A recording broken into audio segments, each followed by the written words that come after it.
તો સુરતના કતાર ગામમાં 79 ડાઇંગ મિલ સીલ કરવામાં આવી છે। અગાઉ ઉધના અને લિંબાયતમાં સીલ કરવામાં આવી હતી।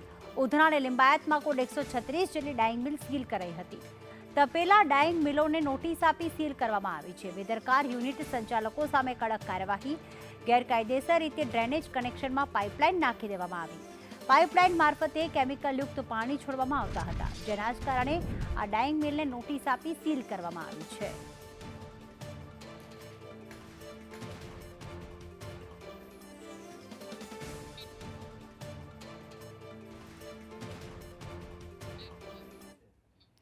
સુરત એરપોર્ટને નડતરરૂપ જે 4 બિલ્ડિંગો છે તેમનું ફરી સર્વે કરવામાં આવશે।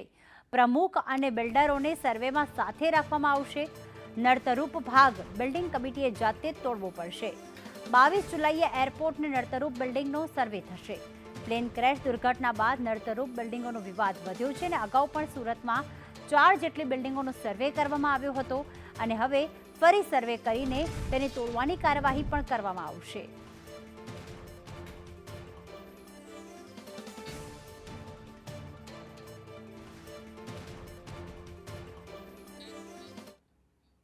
પાટણના સાંતલપુરમાં NHAIની બેદરકારી સામે આવી છે।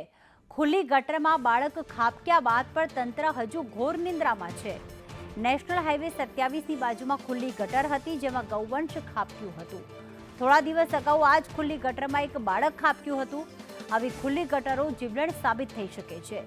તો સ્થાનિકો દ્વારા તંત્રને રજૂઆત છતાં હજી પણ નિરાકરણ નથી આવ્યું। થોડા દિવસ પહેલા આમાં એક બાળક ખાબક્યું હતું, ત્યારબાદ એક ગૌવંશ ખાબક્યું છે, પરંતુ હજી સુધી આ ગટર ઉપર કોઈ પણ પ્રકારનું ઢાંકણ લગાવવામાં નથી આવ્યું। હજી પણ એ ગટર ખુલ્લી જ છે, ત્યારે સ્થાનિકોની મદદથી પશુને ખાસ દોરડાની મદદથી બહાર કાઢવામાં આવ્યું હતું।